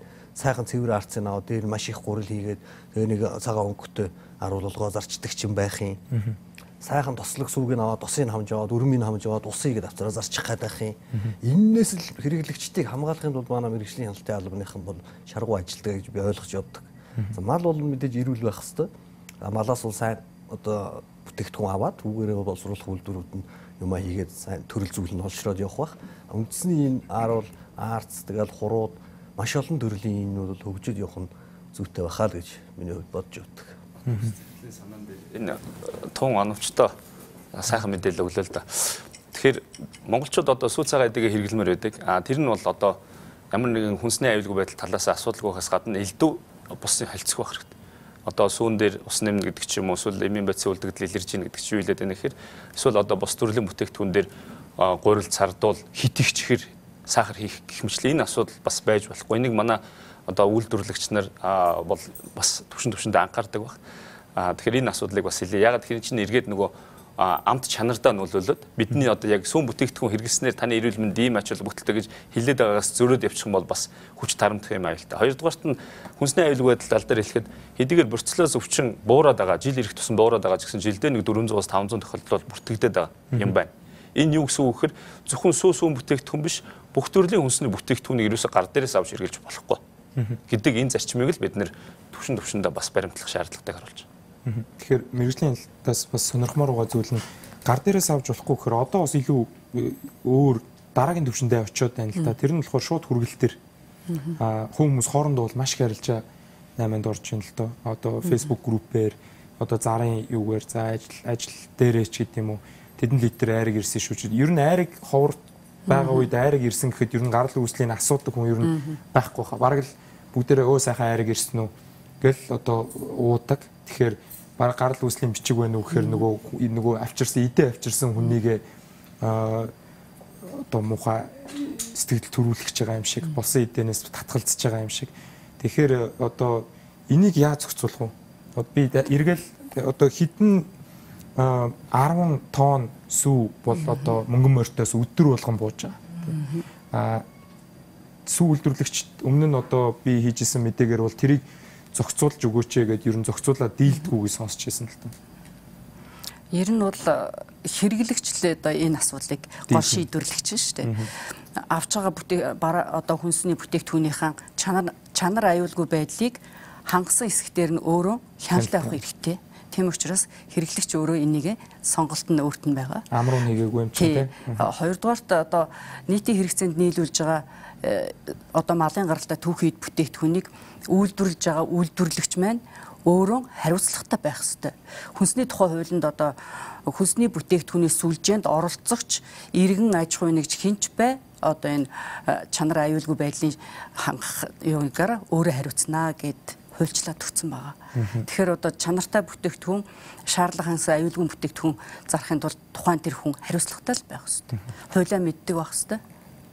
Нөл шийдэл нэвтрүүлэг даваа гаргийн үуч цагаан эдээс сэдвээр ярилцж байна. Тэгэхээр түрүүн Баттүкс тэргүүн хэлсэн бидний цагаан эдээ үйлдвэрлэж ирсэн уламжлалт технологи бол гайхамшигтай гэж та хэллээ. За тэрнтэй бол одоо нэвтрүүлэг үзэж байгаа бүх монголчууд бол санал нийлэх бах. Нутгийнхаа цагаан эдээнд дургуй хүн гэж байхгүй бах. Одоо цагаан сар болохоор бидний одоо цагаан эдийн хэрэглээ маань нэмэгдэнэ. Тэгэхээр мэдээж хэрэг манайх энэ онцлогоо ашиглаад хажууд байгаа зах зээлүүд дэлхийн зах зээл рүү гарах боломж хэр байд юм болоо. Ягаад гэвэл одоо Азийн хөгжлийн банкны хүүхдийн сүүний төсөлч гэдэг юм уу амжилттай явсан хүүхдийн шин дижээлийг нөхөх бол одоо сайн төслүүдийн талаар сонсч байсан л доо. Тэгэхээр бид одоо ниш гэж ярьдаг бизнестэй яг өөрсдийнхөө чаддаг жижигхэн зүйлээр маасаар одоо өвөр Монголын мими үйлдвэртэй бид нэр шууд өрсөлднөөч гэдэг юм уу Нью-Йоркийн одоо грек йогурттой өрсөлднөө гэдэг дээрээ биш яг манай органик бэлчээрийн гэдэг дээрээ тийм жижиг төслөөр бид нэр Японы зах зээл рүү ч юм уу Японтой бол эдийн засгийн хамтын ажиллагааны гэрээ хийсэн Хятад руу Орос руу гарах тийм боломжуудыг ер нь судалж үзсэн байт юм бол хувийн секторынхнаас сонирхол. Би тэ. За миний хувьд бол ер нь сүүний чиглэлээр экспорт хийхэд бол нэлээд хол байна гэж харж байгаа. Ялангуяа одоо таны хэлдгээр хоёр одоо Хятад руу гэдэг юм уу энэ өөрөө улс орнууд төр сүүсүн бүтээгдэхүүнийхэн зохицуултыг нэлээд хатуу барьдаг. Импорт дээр бол нэлээд өндөр шаардлага тавьдаг. Бид сүүний одоо сүү үйлдвэрлэлийнхаа бэлтгэлийг сайжруулахгүйгээр өнөөдөр ямар сайжруулахаар экспорт гэдэг бол хоол. Өнөөдрийн бидний байж байгаа байдал бол дотоодын шингэн сүнийхээ хэрэгцээг хангаж чадахгүй хэмжээнд байна л да. Тэрийг одоо тэрийг хаанаас бэлтэх гэж оролдоод байна гэхээр уламжлалт мал аж ахуй дээр суурилж бэлчээрийн одоо үнэн дээр суурилж хэрэгцээг хангана гэж яриад байдаг. Гэтэл энэ ч өөрөө улирлаас хамаардаг. Өвлөн гарцсан багсчдаг. Гэтэл тэрийгээ бол одоо эрчимдсэн фермер аж ахуйнуудыг төв суурин газрын ойролцоо бий болгож тэгээд дотоодын хэрэгцээг хангасны дараа бол ярих хэрэгтэй. Европ гэдэг юм уу, Энэтхэг гэдэг юм уу, Шинэ Зеланд энэ улс орнууд бол хизээ экспорт хийдэг юм бэхэр тэр нөгөө сүүний хэрэгцээ илүүдэл гарсан үед хуурайсуу болгож экспорт хийдэг. Тэр бясалгын үйлдвэрийг хөгжүүлж аж тэгжээ тэрүүгээр экспорт хийдэг. Гэтэл биднэрт бол одоо бясалгаг хийх гэж сайн бясалгаг хийнэ гэвэл сайн чанарын сүү хэрэгтэй. Гэтэл тэр бясалгыг хийх сүүний чанар нь өнөөдөр хангахдахгүй тогтмол биш байгаа байхгүй. Тийм учраас л одоо бид экспорт хийн гэж ярихаас өмнө одоо бид дотоодынхаа энэ сүүний фермерийг эрчимжүүлж хөгжүүлэе гэдэг юм уу энэ тал дээр нэлээд бодлогоо зөв тавьж яваад явах хэрэгтэй. Тэгэхгүй бид одоо юу ч болоогүй ажил экспортлно гэж яриад тэр экспортлох нь бодлого олж хөврөнгөтэй буруу юм руугаа яваал ингээд байгаа. Ингээд нэг юм бодлогын юм төөрөгдөлт байгаад байгаа. Тийм учраас энэ зүгээр сүүний талаар экспорт хийнэ гэдэг юм уу сүүн бүтээгдэхүүний талаар экспорт хийхэд бол эрт байна л гэж хэлнэ. Ер нь бол яг сүүн бүтээгдэхүүн ялангуяа цэцгийн тос бол жишээ нь 70% бол Монгол улс одоо импортлж оруулж ирж байгаа. Одоо дийлэнх нь бол Орос одоо цэцгийн тос үдээд байгаа. За тэгээд заримны одоо зах зээл гэх юм бол бас 70-аас дээш 72% нь бас Орос улбаны улс Солонгосоос орж ирээд хэрэглээд явцдаг. За бяцлаг сэрний зах зээл бол өөрөө баг төлөвшсөн байгаа дандаа бас яг дан импортоор оруулж ирж байгаа. Тэгэхээр энэ зах зээлүүд рүү бид нар бол ороход манай үйлдвэрүүд ч гэсэн дэше одоо борлуулалтаа өсгөх одоо энэ өсөх зах зээлүүд хангалттай бол байгаад байгаа. Тэгээд яг экспортын хувьд ярих юм бол яг бүс нутагтаа бол үүн бид нар бол потенциалын хувьд бол маш сайн потенциалтай. Бид нар хамгийн гол нь одоо ингээд нэн тэргуун илүү захирлыг хэлж байгаа шиг бид нар бол дотоодынхаа хэрэгцээг нэн тэргуунд хангах хэрэгтэй. Дараа нь цаашаа экспортод гаргах юм бол яг бүс нутгийн хувьд бол бид нар яг дэлхийн хамгийн том одоо хоёр сүүний одоо дутагдaltaд байдаг хоёр улс манай хоёр талтай байна. Орос Хятад хоёр бас сүүний дутагдaltaй. Тийм. Хамгийн том хуурай сүү импортлогч нар дэлхийн. Тэгэхээр энэ дээр бол ингээд гарах бол боломжтой. Гэхдээ энэ бол ингээд нэлээд алсан юм. Гэхдээ хэрвээ маш богино хугацаанд бид нэр энэ дээр хөрөнгө оруулалтын салбар руу хөрөнгө оруулалт хийгээд богино хугацаанд хөгжиж чадах юм бол биднэрт бол нээлттэй зах зээл бол байгаа гэж. Тэгэхээр нэмээд өөр бүтээгдэхүүнүүд байна л да. Тэг хүүхдийн сүү жишээл хүүхдийн нэмэлт хижээл одоо Хятадд бол байнга асуудал үүсдэг, скандал үүсдэг. За өөр юм илэрсэн ч гэдэг юм уу. Тэгэхээр Бээжинд байдаг одоо гадны барууны мэрэгчлэтнүүдийн хамгийн хоорондоо ярилцах туртаа сэдв бол хүнсний аюулгүй байдал буюу ямар бүтээгдэхүүн хэрэглэх вэ. Тэгэхээр яг тэрэн дээр манай одоо органик гэдэг брэндээ тавиад бол боломж заавал одоо дотоодын зах зээлийг эхлээд хангачаад гэхгүй хөтөлгөө мөртөө байж болдгоо юу те. Тийм төслөөр хөрөнгө оруулалт хийхэд бол асар өндөр зардалтай. Тэг дахиж сонирхмоор байна л да. Тийм. Ер нь бол нэгдэж нэг тэндээ нөгөө харилцагч компанитай болох хэрэгтэй. За тэгээд тэрэн дээр бол захидтын зах зээлийг хангах гэх юм бол эргээл бид нар хангах тэр хэмжээнийхэн сүүнд байх хэрэгтэй. Яг тэгэхээр одоо бид нэр өөрсдөө нэг үйлдвэрлэлийн хэмжээгээр ч юм ингээд экспортлох гэхлээр ер нь бол хамтарч ажиллах хүмүүс бол тийм цөөхөн байгаад. Дээрээс нь одоо улирлын шин чанартай ингээд савлгаан дээр бол жилийн 4 улирал бол одоо харилцаж тал бол худалдаа авалтыг сонирхолтой байгаад байдаг. Гэтэл бид нэг бол зундаа нийлүүлээд өвөлдөө болох ч юм уу нөгөө эргээл нөгөө хөдөө аж ахуйгаас бэлдэж байгаа сүү маань өөрөө хязгаарлагдмал болчихлоо экспортын доктортой асуудал ярихад аюу хэцүү болчихж байгаа. Манай компани хувьд яг 15 онд Япон руу цэцгийн экспортлох ажил ер нь бол нэлээд амжилттай явж исэн боловч яг тухайн жил бол нэгдүгээр гам болсон. Хоёрдугаарт яг тухайн жилийн нэг цэцгийн цэцний борлуулалт нь өөрөө дууссан. Ямар ч нөхцөл болсон. Тэгэхээр нөгөө нэг экспортод гарна гэдэг зүйл бид нэр дотоодынхаа хэрэгцээг сүү бэлтгэлээ маш доктортой болгож ижил экспортод ярихгүй бол эргээд нөгөө компаниудтай гэрээ хилцэл байгуулцдаг. Тэрийг нийлүүлж чадахгүй бол эргээд торгуулалт тийм. Тэрэн дээр нэмээд хэрэг дахиад бид нар экспорт хийхэд тулд эргээд гарал үүслийн гэрчлэгээ манай одоо түүхий таанаас бэлтгэж гин гэдгийг бол харуулах шаардлагатай. Гэтэл бид нар өнөөдөр манай фермерийн аж ахуй гэдэг юм уу энэ малчид өнөөдөр ямар ч тийм стандарт байхгүй. Өнөөдөр фермер гэж хэмбэ гэж хэлэхэд фермерийн стандарт байхгүй байна л да. Тэгэхээр өнөөдөр бид нар яагаад энэ сүүний үйлдвэрлэл сүүний одоо хэрэглээ нэмэгдэх гэж байна. Бид нар яагаад тэрэнд бэлэн байх ёстой вэ гэхээр эргээд энэ түүхий бэлтгэлийнхаа тогтолцоо энэ түүхийдийн гарал үүслийн гэрчлэгээ эрүүл ахуйн стандартыг бид нар баталж ээж л цаашаа экспортын тухай ярина. Тийм учраас одоо магадгүй хол гэдэг санаанууд боломжгүй байна. Маш их боломж байна. Одоо бид нар манай компанид Хонконг руу экспорт йогурт хийсэн. Гэтэл эргээл гарал үүслийн гэрчлэгээ хаанаас бэлтгэж байгаа гэдэг. Гэтэл тэрийг бид нар энэ ийм эрчимсэн фермерийн аж ахуйс бэлтгэж ингэж үйлдвэрлэгдэж явж байгаа гэхэд бол одоо болж байгаа жишээ нь тий. Тэгэхээр одоо бидний хувьд энэ нэг сайн зүйл нь Азийн хөгжлийн банкны тусламжтайгаар энэ стандартчлуулах ажил төсөлд явах гээд байгаа. Тэгэх юм бол бид энэ одоо фермерийн аж ахуй гэж хэм сүүний одоо стандарт ямар тавигдах юм гэдэг энэ бүх зүйлээ стандартчулсан байхад бол эргээд үндэсний аюулгүй байдал бүрэн хангагдана. Бид малчин дээр очиод малчин хүнээс стандарт асуух юм уу эсвэл эрүүл ахуйн зохистой дадал асуух хэрэгжүүлэх тэр хууль эрх зүйн орчин нь байхгүй. Гэтэл энэ салбарт оролцож бизнес хийнэ гэдэг юм уу энэ бизнес хийж одоо ашиг олох гэж байгаа бол та нэг номерт стандарт бүрэн хангасан байх хэрэгтэй гэдэг энэ юм байгаад байна. Тийм учраас одоо магадгүй тэр бүх зүйлийг хангасны үндсэн дээр бол цаашдаа бид экспортын тухай ярих хэрэгтэй л дээ. Тэгэхээр энд бас нэг одоо бас мэдээлэл байна л да яг сая таны хэлсэнтэй адилхан саахын одоо үнэг саахын өмнө дэлэн хөхийг угаа өгөө нөхцөлд 1 мг сүүнд одоо 28-аас 40 мянга дунджаар за 1220 бичил битэн байна гэж байна. За буцалсан усаар угаасан нөхцөлд бол одоо 17-оос 3490 дунджаар 280 бичил битэн байна гэж байна. Тэгэхээр угаас нь бол илүү одоо ариун цэврийн үед илүү сайн гэж би одоо энэ баримтаас бол ойлгоод байна л та.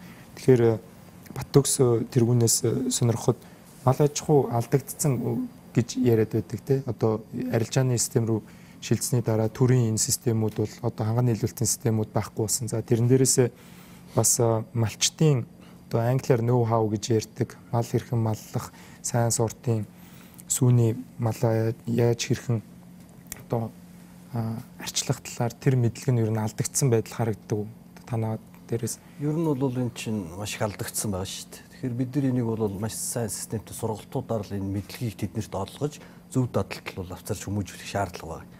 Тэр биш тав гишүүн улсын хурлын энэ дээрээс малчтайгаа одоо суралцуулъя анги нээе гэдэг. Тэгээд манай нийгэм бол тэгээд малаа яаж маллахаа марксизмаа заалахгүй гэдэг л ганцхан үгтэй байхгүй юу. Гэтэл өнөөдөр 90 онд тийм ээ арчил ялснаас хойш өнөөдөр тэр үед мал дээр гарсан хүмүүс 50 60 настай малчин болчиход байгаа байхгүй юу. Тэгээд тэр одоо ахмад малчд бас эргүүлээд ингээд хүмүүс одоо өөрийнхөө арга барилыг бэлчээрлэх тал дээр л бэлчээрийн мал аж ахуй дээр л заана өгөөс эрчимцэн фермийн аж ахуй гэдэг чинь шал ондоо өөр асуулт болоод ирж байгаа. Шинжлэх ухаан бол цоошин шинжлэх ухаан. Тэгээ бүр тэр чинь бүр өөр ингэсэн стандарт норм дүрм журмын тухай ярьж байна. Саяны таны ярьж байгаа тэр одоо яг тэр чинь бол технологийн дарааллын тухай ярьж шүү дээ. Горимоор зохицуулаад заавал саахын өмнө бүлээн усаар бүх дэлгэнгүүдийг одоо арчиж цэвэрлээд тодорхой хэмжээний массаж хийж дараа нь саахынхаа өмнө бол 1-2 ихний өчгүүдийг бол тэр тусгай одоо тэр тестээр одоо энд ямар нэгэн мастит байна уу үгүй юу гэдгийг шалгаж үзээд за эрүүл үйл түүнийг бол вакуум ноцостой юм саалтуурын системд холбож байгаа. Тэгэл дэлгэнгээс гарсан сүү бол шууд вакуум ноцосоос сорогдоод вакуум танкнд орчиж байна. Танкд очингууд л нэмэх 4 градус тэр сүв хутгаж одоо ингэж зөөлрүүлж тос усын ялгаруулахгүйгээр ингээд технологи хийж байна. Дараа нь үйлдвэр ирээд шууд вакуум ноцоосоо зоож аваад цистерэндээ аваад дараа нь үйлдвэрт авчиж шууд хийж. Тэгэхээр зэрэг бэлтгэлээс авахгүйд эцсийн одоо үйлдвэр дээр очитлоо тэр вакуум агаартай огт харьцаж болохгүй. Хэрвээ агаарт харьцчих юм бол сүүн дотор ирсүүд нянгууд маш хурдан хугацаанд үржих юм чадвартай байдаг. Тэгэхээр задгай сүү гэдэг чинь бол агаартай одоо баг тийм саасан цагаас авахгүй бол явж ш. Тэгэхээр энэ бэлтгэний нийлүүлэлтэн дээр бол үндэсний уламжлалтай нүүдэлчний аж ахуйг бол бид нар бол өөр гэж ойлгох хэрэгтэй. Эрчимцэн аж ахуйгаар сая 300 мянган хүн амтай Улаанбаатар хотын эрүүл аюулгүй хүнсийг хангана гэдэг бол өөрөө том ойлголт байхгүй. Тэгээ бид нар энэ фермийн аж ахуйг хөгжүүлчихье гэдэг ингээд би бол одоо бараг 5 6 жил ингээд зүтгэж штэ. Гэтэл энэ лүү оруулж байгаа миний хөрөнгө оруулалтанд төр ямар бодлогоор дэмжлэг үзүүлж байгаа. Энийг хөгжүүлэх гэж сургалтуудыг төр яаж дэмжих юм? Хэрвээ бүр дэмждэггүй бол ингээд энэгээр л байгаад ах байхгүй. Тэгэхээр энэний ард хэн хохирох юм бэ? Сая ярьж байгаа бидний ирээдүйн ус хүүхдүүд тохирно. За дээрээс нь бидний ахмадууд тохирно. Тэгээ бид ч одоо 60 сая малтай байж бүр онгоонд орж байгаа ийм орон болж өгнө шүү дээ. Тэгэхээр бид нэр үхрийнхаа тоог нэмэх хэрэгтэй, фермерийг хөгжүүлэх хэрэгтэй, стандарт дүрм журмуудыг барих хэрэгтэй гэсэн тийм санаа явж. Иргэдийн тэгээ. За энэ дээр болохоор одоо энэ малын удмын сан эрүүл мэндийг хамгаалах тухай хууль өмнө үйлчилж ирсэн. Энэ хоёр хууль маань одоо генетикийн дээрээс нь эрүүл ахуй одоо эрүүл мэндтэй холбоотой асуудлыг нэг зохиц хуулиар зохицуулдаг байсан байгаа. Гэтэл одоо энэ 6 сараас мөрдөх гэж байгаа хууль маань мал амьтны эрүүл мэндийн тухай хууль, генетикийн нөөцийн тухай хууль ингээд ийм хоёр хууль шинжилэн батлагдсан 6 сараас эхлээ мөрдөх гэж байна. За энэ хууль батлагдаж гарснаар ялангуяа малчид, фермер эрхлэгчдийн үүрэг хариуцлагыг нэлээд өндөр тавьж өгсөн байгаа. Тэгээд малын эрүүл мэнд талаас одоо юу шаардлагатай байдгийг дээрэс нь стандарт, дүрм, журам стандартууд одоо бүгд нь хуультайгаа уялдаад одоо энэ 6 сар гэхэд бүх дүрм, журам стандартад өөрчлөлт орох тийм юутайгаа. Тэгэхээр одоо энэ стандартуудад ард иргэд, малчид, фермер эрхлэгчид, одоо үйлдвэрлэл эрхлэгчид бүгд л одоо саналаа өгөх хэрэгтэй. Энэ одоо дүрм, журамд нь саналаа тусгах ёстой. Тэгэхээр иргэдийн зарим нэг сэтгэл байна л да. За явган яриа бол их байдаг. За нөгөө одоо хамгийн муухайгаас нь эхлэе л та тийм. Одоо энэ нөгөө ялгацс зөвөрлөдөг байсан машина чи зөөхгүй байгаа гэсэн чи одоо сүүнд явж байгаа ч гэдэг юм уу. За одоо өөр нь болохоор танаа энэ сүүнд одоо энэ усан дотор байгаа сүүний агуулмж чи айгүй их вэ штэ ч гэдэг оногоо явж байгаа шигтэй. Тэгэхээр одоо бид нар иргэдийн зарим сэтгэлийг авахд цагаан эдэг малчид гэртээ гараараа хийж за бохир савн зөөж авчирдаг. За ариун цэврийн шаардлага хангасан хэсэг нь тодорхойгүй бүтээгдэхүүн байдгаа. За хөдөөнөөс ирсэн хотын оршин суугчид л худалдан авдаг байх. Унган хотын манвитийн хүмүүс бас ижиглээд идэж чадхаа болсон гэж юм. За хөдөө за аймгийн хилээд яг ааруул авсан нийл гурил байсан. Эрхчлөөний талбай дээр цагаан сарын үзэсгэлэнгээс 1 кг нь 24 мянган төгрөгөөр ааруул авсан бас дан гурил. Ингээд энийг бол одоо би гэртээч сонсдог л доо. Тэ ааруул авахтаа яаж авахаа ааруул авахтаа нэг юм болгоомжлолтой ч юм уу. Тэр зэсмээ одоо гарал үүсрэн тодорхойгүй. Тэгэхээр бид яавал одоо энд бол нэлээд ажил хэрэгч бас нэг иргэний санал байна. Тэр нь цагаан эдээ боловсруулдаг хэд хэдэн үйлдвэр байгуулад за тэрийг нь одоо хоршоодын журмаар дэлгүүрээс авч баймаар байна. Нэгд ажлын байр нэмэгдэн бас хяналтанд байна. Шилдэг бүтээгдэхүүнийг тодруулж өндөр шагнал олгож давуу эрх олгож баймаар байна. Харгу амар гэж бас хэлсэн байна л. Тэгэхээр эндээс нэвтрүүлгийн маань сэдв бол эргээд бас хизээ бид нэр цагаан эдэний хэрэглээгээ одоо худалдаа авалт хийхдээ энэ бол эрүүл гэдэг тийм итгэлтэйгээр одоо цагаан эдэний одоо хэрэглээгээ нөхөх вэ гэдэг гараад. Тэгэхээр өмнөх хилцүүлгүүдээр цогтоотор дарагтаа бол ярьж байсан. Америкт бол FDA гэдэг байгууллага байдаг. Хүнс болон эмийн одоо зохицуулах төрийн агентлаг ч гэдэг юм уу. Тэр агентлаг юуг органик гэх үү, орцон юу байгаа. Манад бол одоо орцон дээрээ баг дуртай юм бичиж явах шиг байна шүү дээ. Тэгэхээр энэ дээр би нэг хариулахаас өмнө ер нь бол яг фермер хүн одоо жишээ нь яг тэр үедээ тэр дэлэнг угаах энэ тэргээд тэр ажлууд бол одоо бол хийгдэж байгаа. Яг фермерүүдийн хувьд бол түрүүн дурддагжсэн 90-ад оны үед байшингийн гадаа ирээд одоо сүү зардаг байсан тий. Тэр бол яг нөгөө нэг социализмын үед ингээд нэг систем бүрэлдсэн систем байж байгаа задраад тэгээ нөгөө малчин болгон өөрийн гэсэн нэг үнэтэй болоод нөгөө фермээсээ тусдаа гараад одоо аж ахуй байгуулсан. Тэгээд тэрийг мэдээж нөгөө амьдрахын тулд орлоготой болохын тулд хот руу орж ирээ зарж. За тэнгүүд нөгөө хүн чинь өдөр хотод орж ирээд ингээд 2-3 цаг зардаг. Нааша ирж очихдаа ингээд бас 2-3 цаг алддаг тий. Тэгээ энэ хугацаанд нөгөө нэг фермийн хөгжил нь өөрөө зогсчихдаг цааталтаа. Нөгөө цэвэрлэл фермийн байрны цэвэрлэгээ нөгөө үнэнүүдтэй иж дэжлийн бэлдэж өгөх. За тэгээд дэлнэн угаах гэх тий. Тэгэнгүүт ерөнхийдөө бол манай компанид бол яг 2005 оноос хойш ингээд яг энэ сүү бэлтгэлийн системийг эргэж сэргээх гэж явж байна. Анх бол одоо 2005 онд бид нэр том одоо 4 тонны машин гаргаад 200 литр сүү цуглуулдаг байсан. За одоо болохоор яг энэ хэмжээ бол нэлээд нэмэгдсэн. Одоо өвлийн үйлрэл бид нэр 40 тонн, зундаа бол бүр 120 тонныг нэг өдөрт оруулж ирж байгаа. Тэгээд яг энэ дээр бол бид нар ягаад өөрсдөө очиж тэр малчны хотноос фермерүүдээс очиж авж ийн гэхлээр хамгийн гол нь фермер нь яг фермерэл хийх хэрэгтэй. Борлуулагч биш. Тийм, борлуулагч. Наашаа ирээд цаг алдах юм бол эргээд л тэр асуудлууд болно гэж. За тэгээд тэр сав суулга дээр бол манайх эргээд нөгөө нэг за жишээ нь яг бетон өгчөж байгаа. Хөнгөн цагаан мөн нэрж бетонууд өгөөд эргээд тэрийг болохоор нөгөө сүүгээрээ фермерүүд бол төлчдөг. Энэ одоо сав суулгатай энэ асуудал дээр бол одоогийн манай фермерүүдийн хөгжил бол бас тодорхой хэмжээнд бас тогтцсон дахиж гарцсан байгаа. Хамгийн гол нь одоо тэр хөрөлцөхгүй байгаа зүйл маань бол хэмжээл байгаад байгаа. Тэгээд энэ дээр бол эргээд тижээлийн чанарыг бас ярих хэрэгтэй. Эргээд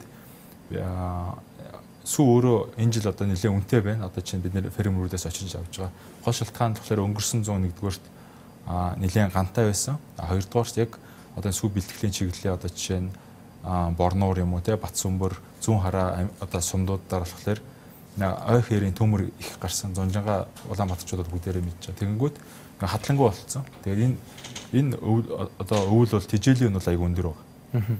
Тэгэнгүүт нэгэн тижээл өөрөө ирээд сүү болж байгаа учраас бид нар ч гэсэн фермерүүдээс өндөр үнээр сүүг аавна. Одоо манайх бол 1500 үйлдвэрүүд бол 1500-аар үйлдвэр дээр авж байгаа. За тэгээд нөгөө одоогийн үнэчин гарч ирээд одоо тэр ар бол ягаад үнэтэй байгаад байна гэдэг бол яг эцсийн нөгөө шалтгаанууд бол тэл байна. Хомсдол үүсгэр тий. Тэгэхээр энэ төрийн энэ зохион байгуулалтан дээр танах мэрэгжлийн хяналт хоёрын дунд нэг байгууллага одоо бүр эмийн салбар дээр ч ингээд байх ёстой юм шиг санагдав. FTA-гийн асуудлаас яриад эхлэв. Үнэн л дээ. Хүнс, эм, за дээрэс нь биологийн бүтээгдэхүүн гэж бид нэр ярьдаг. Энэ гурван төр. Ер нь бол төрийн зохицуулт, төрийн хяналт бодлого зайлшгүй байх ёстой.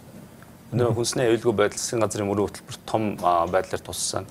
Ерөнхийлөгч энэ асуудлаар сонсгол хэлцүүл хийсэн байна.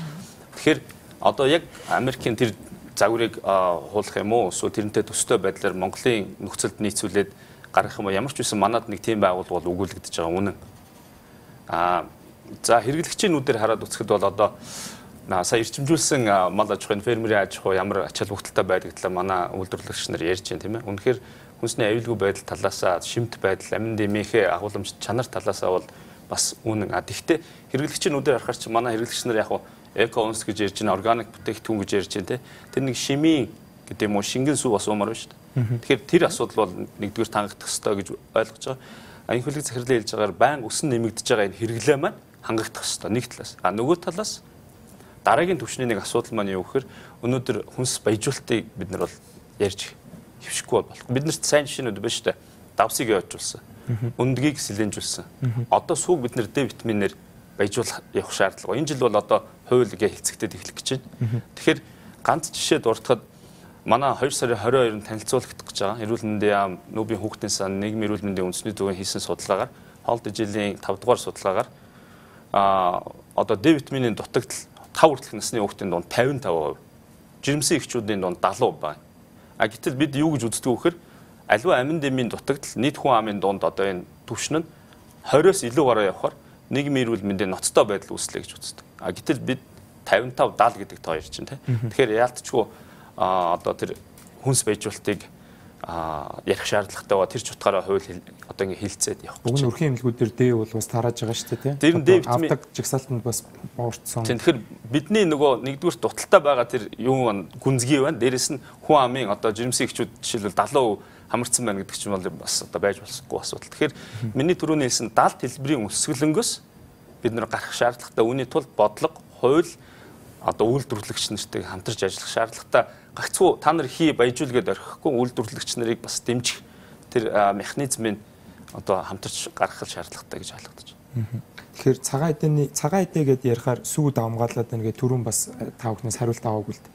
Тэгэхээр яг та бүхэн одоо худалдаа авж байгаа одоо өөрийгөө дундаж худалдан авагч маань цагаан эдээ хэр хэрэгжилж ийн гэдгийг за нийгмийн эрүүл мэндийн талаас нь судалж байгаа ямар дутагдал байна, ямар өвчлөл байна гэдэг талаас нь зах зээлийн судалгаан дээр ямар дүр зураг харагдаж байна. Зарим цагаан эдэнээс одоо ханган нийлүүлэлт байхгүй байгаагаас хүмүүс татгалзаж байна уу те. Ямар дүр зургууд тренд харагдаж байна. Ер нь бол яг Улаанбаатар хотын хүн амын сүүс бүтээгдэхүүний хэрэглээ дэлхийн эрүүл мэндийн байгууллагын гаргасан зөвлөмжээс 50% бага хэрэгжилж байна гэсэн ийм судалгаа байдаг юм байна. За энэ бол эргээл нөгөө сүүс бүтээгдэхүүний хэрэглээ бага байна. За тэрнээс гарсан хэрэглээ багаас шалтгаалж одоо шүдний цоорл, хүүхдийн шүдний цоорл их байна гэдэг нь бол нэгэнт бол тодорхой байгаа зүйл. Тэгэхээр одоо бид нар яаж сүүс бүтээгдэхүүний хэрэглээг нэмэгдүүлэх үү гэдэг асуудал бол зайлшгүй гарч ирж байгаа. Энэ дээр бид нар бол шийдэл хайж байгаа. Бид бүхэн шийдэл хайгаа явж байна. Тэгэхээр ерөөсөө хэрэглээг багасгаж байгаа, хэрэглээг бага байгаа нэг шалтгаан сүүс бүтээгдэхүүний талаарх ойлголт их маш сул байна. Дээр нь энэ салбарын одоо энэ нэг замбраагүй гэдэг юм уу стандартгүй байдал ерөөсөө энэ хүмүүсийн хэрэглэх тэр юуг багасгаад байна гэж ойлгож байгаа. Өндөр задгай сүүнэг гэж байна. Задгай сүү өөрөө ааруул гэж байна. Нөгөө нэг сайнасаа сар зүйлийн мэдээлэл давмгаалахаар нөгөө хэрэглэгч өөрөө ингээд болгоомжлоод байна. Дээр нь хоёрдугаарт энэ үйлдвэрлэлийн аргаар боловсруулсан сүүс бүтээгдэхүүн бол одоо чанар муу хуурай сүүгээр хийсэн жинхэнэ ориг одоо сүүч одоо задгай сүү гэдэг энэ ойлголтыг одоо энэ ойлголт бас байгаад байна. Гэтэл тийм биш байхгүй. Өөрөөр хэлбэл одоо сэргээсэн сүүгээр хийсэн брэнд бүтээгдэхүүн нь энэ байна. Одоо шингэн сүү хэрглэж хийсэн бүтээгдэхүүн энэ байна гэдэг бид одоо брэндээр ялгараад эхэлж байна. Дээр нь одоо түрүүнд хэллээ үйлдвэрлэгч нарын одоо борлуулалт шингэн сүү цуглуулалтаар хязгаарлагдаад байна гэж. Тэгэхээр одоо энэ үйлдвэрийн аргаар боловсруулсан сүүс бүтээгдэхүүний чанарын шаардлага өндөр хангагдсан. Тэр одоо хүүхдүүд гэдэг юм уу тэр хэрэглэгч нар хэрэглэхэд ямар ч одоо асуудал алга байна.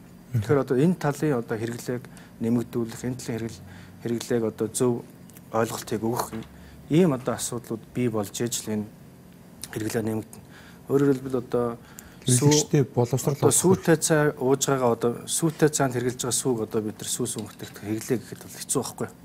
Гэтэл бид нар дангаараа одоо бусад улс орнуудын жишгчин сүг дангаар нь уужж тэр хүүхэд тэр хүн тэр хэрэгцээг авч.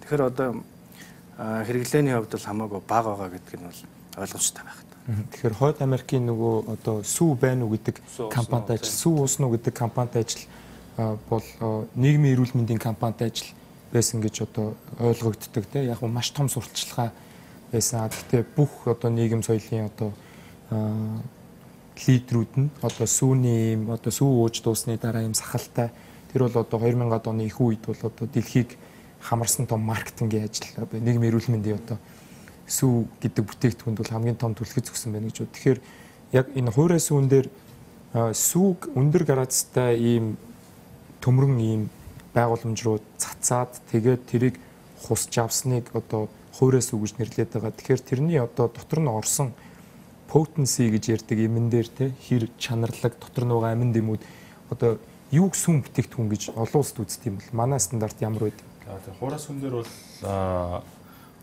манай хэрэглэгчтэй хувьд бол түрүүн Батөс тэргүй хэлжсэн.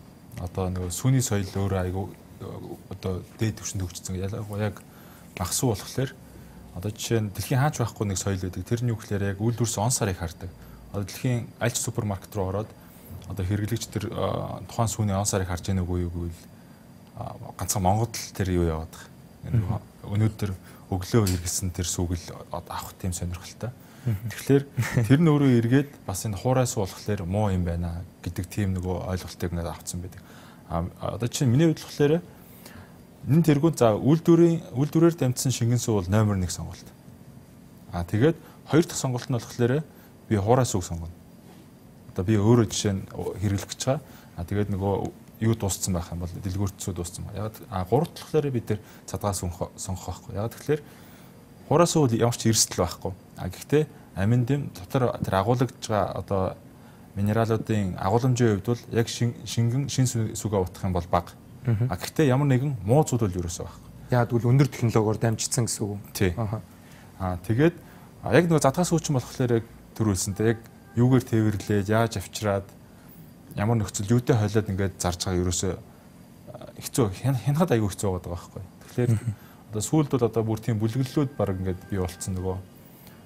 Угнууд ферм рүү дээрээ зардаг байсан бол одоо тийм биш. Ферм рүү дээрээд энэ ч зардаг хүн тустай одоо найруулдаг хүн тустай ч юм уу бүр ингээд зүгээр л нэг 7 буудлаас нэг тэ эмээ өвөн дэрэг ажилд авч байгаа юм шиг аваад ингээд байрнуудын гадаа суулгаа заруулцдаг ч юм уу. Тэг бүр тийм хүртэл сүлжээ бий болсон байна гэж юм. Тэгэхээр энэ нүрээ эргээд эрсдэлтэй байхгүй. Юу байгаагаа та нар мэдэхгүй зүгээр л хүнээс итгэж судалдаж байгаа. Гэтэл тэр хүн чинь жүжигчин байвал яах вэ те? Ер нь хуурай сүү бас нэг буруу ойлголт яваад байгаа юм л та. Энэ сүүн дагуулгадж байгаа хуурай сүү ер нь хуурай сүү гаргаж хоёр технологи байна. Нэг нь бол хөлдөөх аргаар нөгөөх нь одоо шингэний ял ууршуулан хатаах цамаар. Тэр үсэс сүүний нэг 12-оос 13 бодсон л тэр эрдэс нүүрс ус хувь нь л эрдэс нүүрс ус байгаа. Тэрний одоо шингэнээс нь салгаж авсан хэсэг чинь одоо бит хэлбэрээр үлдсэн л байна. Тэрийг буцаагаад одоо сэргээхэд бол сүүний одоо сүүн дагуулгадах тэр уураг тэр бүхэн бол байж байгаа асуудал байхгүй юу. Тэгэхээр энэ бол нэг тийм ойлголт тийм. Хуурай сүүгээр хийсэн бол муу гэдэг ойлголт бол байхгүй. Тэгэхээр сүүлийн үед дэлхийд дээр нэг тренд яваад байгааг бас нийгмийн эрүүл мэндийн мэрэгчлэнээс сонирхмоор байна л да. Бүр сүүн бүтээгдэхүүн хэрэглэхгүй байхад хүнийг зүгээр гэдэг. Нэг тийм хөдөлгөөн бол нэг хэсэг одоо сошиал медиагаар бол их явсан. За яг хөө тэрийг нь болохоор нөгөө лактоз авч чаддгүй буюу сүүн бүтээгдэхүүн авахаар одоо ходоодны хямардаг хүмүүс их дэмжиж байгаа шиг байна тийм. Тэгэхээр энэ дээр яг шинжлэх ухаан аль талдаа гарцсан байд. За сүүн бүтээгдэхүүн тэр лактозтой асуудал гэхээсээ илүү одоо цавуулаг бүтээгдэхүүн нөгөө веган гэж ярьдаг тийм ээ. Цавуулаг бүтээгдэхүүнээс татгалзъяач гэдэг юм уу? Одоо нөгөө манай цагаан олтой вежетариан гэдэг шиг ийм асуудлууд бол түгээмэл. Зүгээр ер нь бол сүүн бүтээгдэхүүнээс татгалзснаар одоо эрүүл мэндийн ямар нэгэн одоо ахиц дэвшил гарна гэж бол байхгүй. Тэгэхээр түрүүнээс хойш хэлээд байгаа юм зүйл бол яагаад тэр хийж үсэн ундааг биш. Жүүсийг биш, сүүн бүтээгдэхүүн, сүүгээ уугаач гэдэг энэ асуудлыг яриад байна. Тэгэхээр тэр казеин, тэр кальц. За дээрэс нь одоо баяжуулсан хүнсэнд байх ёстой тэр Д витамин, кальцийнхаа солилцоог хангаж идэг.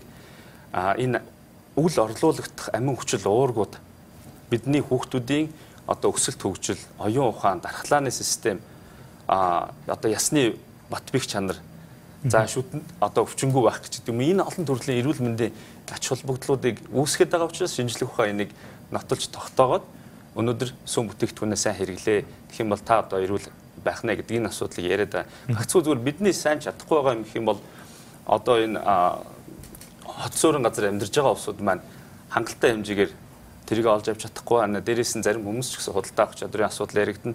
Дээрээс нь бид одоо хүнсний аюулгүй байдлын тээвэрлэлт, зөөврөл, борлуулалт, хадгалтын асуудлаа бас байн гаргах хэрэгтэй.